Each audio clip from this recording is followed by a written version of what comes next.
Dans le cadre du projet de recherche Adaptom, nous avons recensé et évalué 26 projets qui s'appuient sur les écosystèmes marins et côtiers pour réduire les risques naturels, risques d'érosion côtière et ou de submersion marine selon les cas dans les outre-mer français.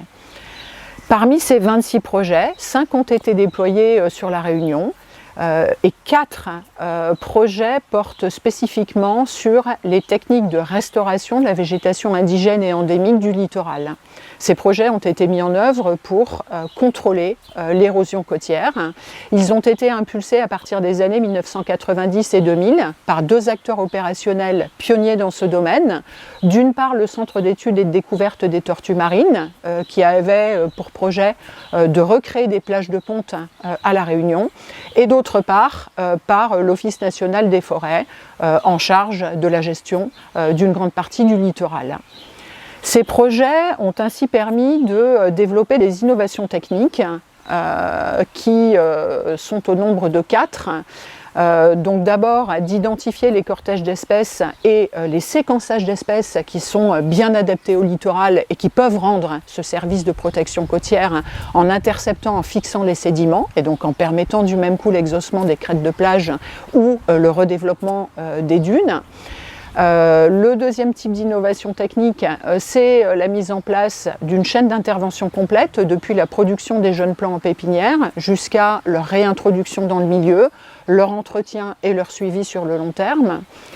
Troisième innovation technique, c'est la suppression des espèces végétales exotiques envahissantes qui, dans certains cas, avaient complètement étouffé la végétation indigène du littoral. Et puis, en dernier lieu, sur certains sites, des sites dunaires en particulier, là où les dunes étaient taillées en falaise verticale, il a été nécessaire de procéder au reprofilage des dunes pour recréer une pente douce adéquate pour la réintroduction de ces espèces végétales. Ces innovations techniques ont pu être suffisamment développées pour le passage de phases expérimentales vers des phases de transfert de ces techniques vers de nouveaux sites, jusqu'à finalement leur application à l'échelle de cellules sédimentaires entières. Et aujourd'hui à La Réunion, sur la côte ouest, on est en train d'avancer vers une généralisation de ces techniques.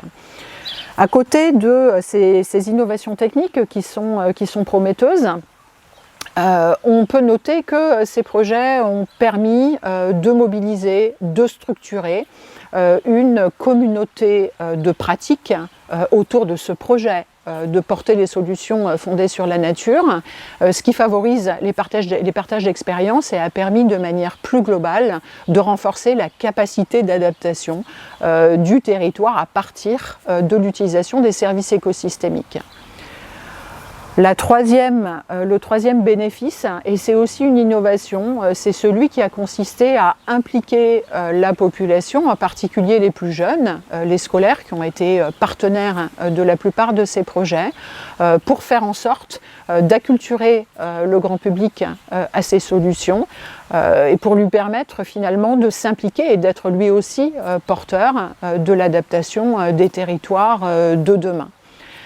2 de ces projets vont vous être présentés. Donc un projet qui est porté par le Centre d'études et de découverte des tortues marines et qui aujourd'hui agit à l'échelle d'une grande partie de la côte ouest de l'île, et un second projet qui lui est un projet porté par l'Office national des forêts qui a été déployé sur la commune de Saint-Paul.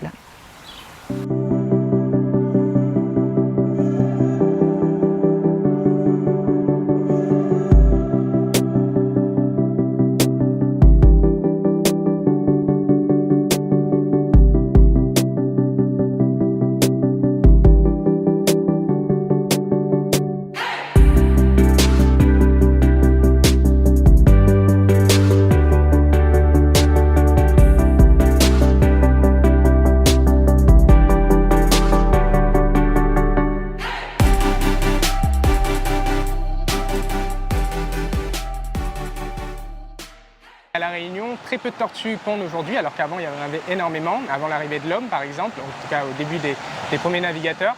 Et puis au fur et à mesure, on a une diminution de la présence de tortues et notamment la présence de pontes de tortues. Notre programme de réhabilitation des plages, il se base sur des actions opérationnelles, des études et des suivis sur 4 thématiques.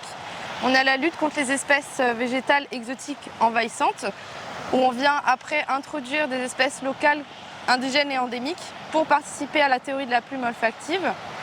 On a aussi une thématique sur la réduction de l'érosion côtière et du rétrécissement des plages qui représentent la surface potentielle de ponte des tortues marines. On travaille aussi sur la réduction de la pollution lumineuse et sonore qui peut venir effrayer ou désorienter les tortues marines. Et enfin, la réduction des déchets sur nos plages, notamment en les piégeant dans la végétation et en permettant de pouvoir les récupérer avant qu'ils ne se retrouvent en mer et qui représentent un danger pour ces espèces.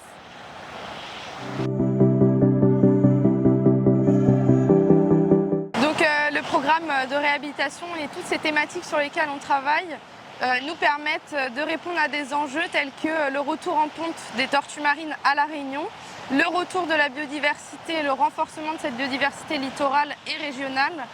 Et pour finir aussi, évidemment, sensibiliser la population locale à toutes ces thématiques. Donc l'érosion côtière, c'est un phénomène naturel à l'origine qui est accéléré par l'urbanisation des côtes et qu'on vient essayer de contrer grâce à des aménagements en dur qu'on va construire, mais on se rend compte que ce ne sont pas des solutions durables. Et donc on va essayer de se baser sur des solutions fondées sur la nature. Il en existe plusieurs et nous, dans notre projet, on a choisi la végétation comme solution fondée sur la nature. Dans notre programme d'action, on intervient sur 6 plages. 6 plages dans l'ouest de l'île principalement, parce que c'est là qu'on retrouve les plages de sable blanc, en tout cas de sable qui provient du corail, et des plages accessibles aux tortues marines. Dans notre projet, on réduit l'érosion côtière grâce à une solution fondée sur la nature qui est la végétation et notamment la végétation basse avec un réseau racinaire dense qui va venir vraiment maintenir le sable sur les plages et on plante notamment de la patata durant.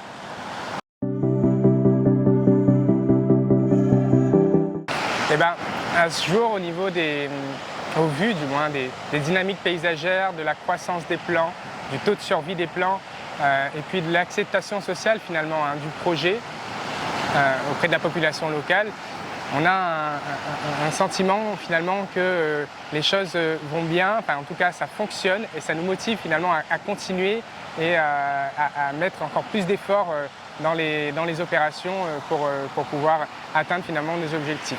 Alors ce qui est important aussi dans ce projet, c'est qu'il y a des synergies partenariales assez importantes. Depuis le début même du projet, et ça c'est ce qui a été créé, c'est-à-dire qu'il y a beaucoup d'acteurs qui sont autour finalement du projet. Le CDTM porte peut-être le projet, mais sans tous ces acteurs, les acteurs de l'entretien, les gestionnaires des sites, les propriétaires des sites, les communes, les intercommunalités, voilà, tous ces acteurs font que le projet fonctionne aujourd'hui et ça donne des résultats très probants pour la suite, quoi. Au niveau par contre des difficultés, on est toujours dans une difficulté de financement, en tout cas d'accessibilité à certains financements et notamment au niveau du fonctionnement et de l'entretien du site, puisque l'action en elle-même elle se fait, mais ce qui est le plus compliqué, c'est après l'entretien finalement des plans. Aujourd'hui, nous, on a trouvé une bonne entente avec une autre association d'insertion professionnelle, l'association Jacaranda, qui justement nous permet de continuer tout cet entretien et toute cette valorisation finalement des sites.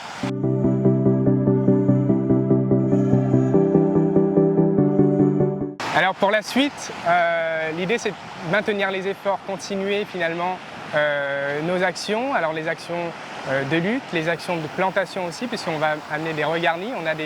On parlait de taux de survie tout à l'heure, mais il y a aussi un taux de mortalité qui est peut-être faible, mais qui est présent. Donc l'idée, c'est de continuer les efforts engagés et de capitaliser finalement les résultats aussi, puisque avec tous les suivis qu'on fait, les suivis scientifiques, pour essayer de comprendre et d'évaluer finalement les résultats, en tout cas les actions, l'idée, c'est de pouvoir continuer ça et puis de valoriser de continuer cette valorisation auprès de la population locale.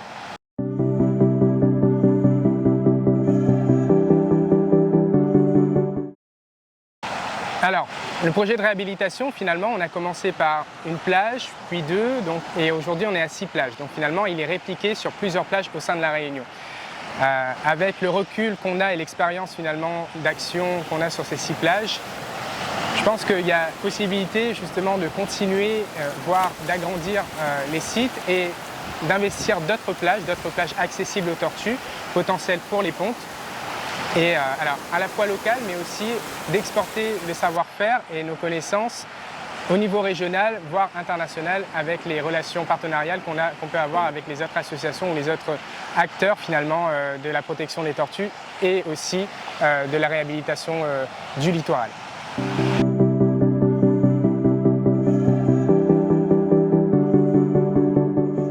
C'est nous tous s'y mettre ensemble, petit pas en arriver et Tiambo nous largue pas.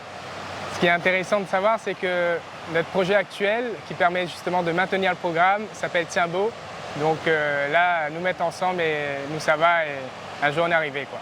Pour moi, notre travail aujourd'hui, c'est un peu comme la légende du petit colibri, ou encore, comme nous dit Terla, petit hachi coupe gros bois, ce qui veut dire qu'avec un peu de patience et de persévérance, on finira par recréer des plages correctes, non seulement pour les tortues marines, mais aussi pour nos marmailles et le futur à venir.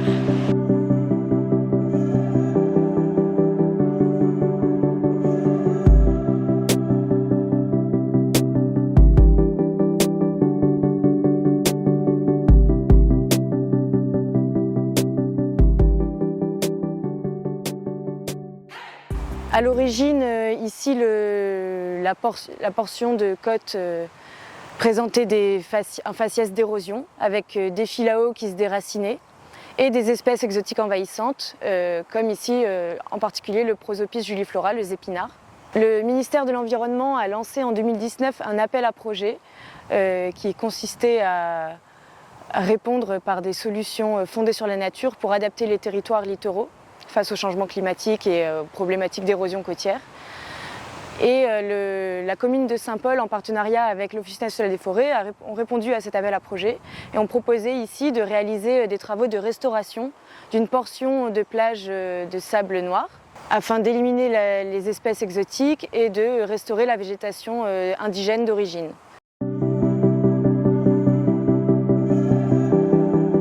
Donc en 2019, on a commencé les travaux de restauration en éliminant les espèces exotiques, philao et prosopis principalement.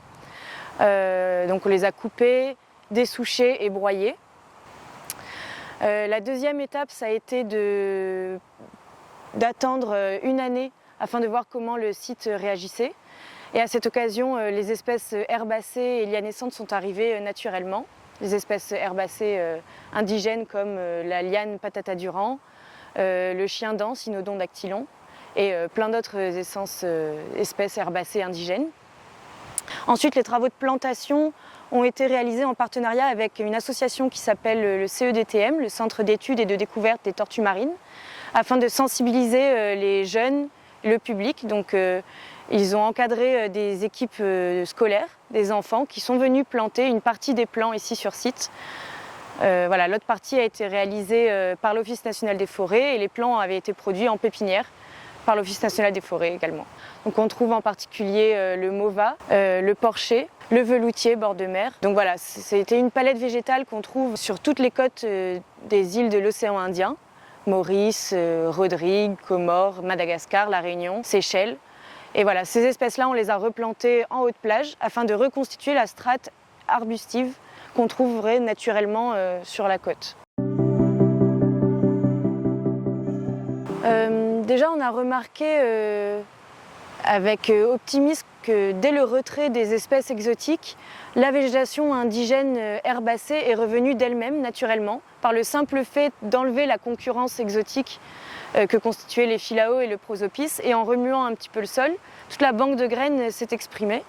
Et ça, c'est plutôt encourageant parce que ces territoires littoraux, ils sont quand même résilients. C'est difficile aujourd'hui de tirer des conclusions sur est-ce que ça a marché ou non à 100%. C'est une petite portion qui a été travaillée, seulement 300 mètres de linéaire, sur tout un linéaire côtier du littoral de Saint-Paul qui fait 30 km. Donc c'est difficile de tirer des conclusions sur cette technique. Est-ce qu'elle est la meilleure? Est-ce qu'elle marche à 100%. Par contre, on a eu pour l'instant des épisodes de forte houle australe et des épisodes cycloniques et on n'a pas remarqué un retrait catastrophique du trait de côte. On a remarqué que la dune commençait à se former et donc voilà, c'est plutôt encourageant les résultats qu'on a pour l'instant.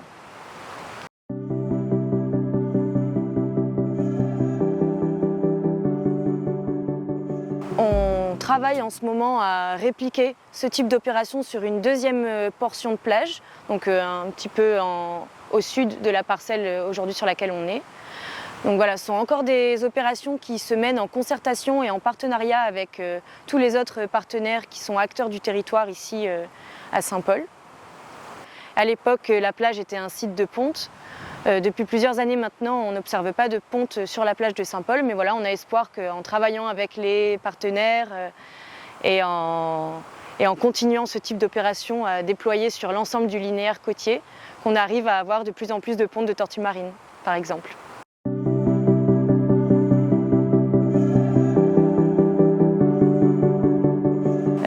Je trouve ça très enrichissant aussi de partager ces projets avec différents partenaires, de les mettre en relation avec d'autres projets qui sont faits soit à La Réunion, soit dans les autres territoires d'outre-mer ou même dans les autres territoires, pour apprendre aussi des autres projets, comparer les différentes techniques qui sont mises en œuvre et voilà, au fur et à mesure s'améliorer et trouver les meilleures techniques pour donner plus de résilience, de robustesse au territoire.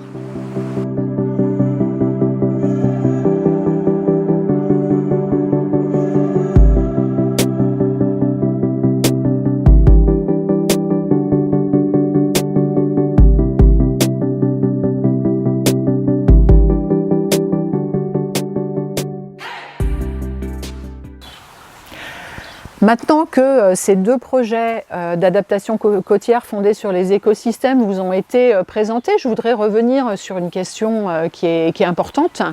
Donc ce sont des opérations de restauration végétale qui ont été mises en œuvre pour réduire l'érosion côtière et ça soulève bien sûr la question de l'efficacité technique de ces projets.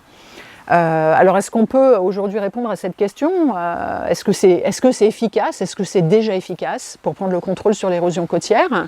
Il est difficile d'apporter une réponse définitive à cette question parce que, pour plusieurs raisons. D'abord parce que ces projets sont encore relativement récents, que les écosystèmes qui ont été restaurés ne sont pas forcément déjà matures pour rendre pleinement ce service de protection côtière qu'on attend d'eux, et puis aussi parce qu'ils n'ont pas forcément été déjà soumis à des événements météoclimatiques intenses à extrêmes. On va donc devoir, dans un avenir proche, une fois qu'ils auront atteint un stade mature, vérifier qu'ils possèdent une véritable résistance à ces événements climatiques intenses et puis aussi une résilience, c'est-à-dire une capacité de régénération naturelle après l'événement.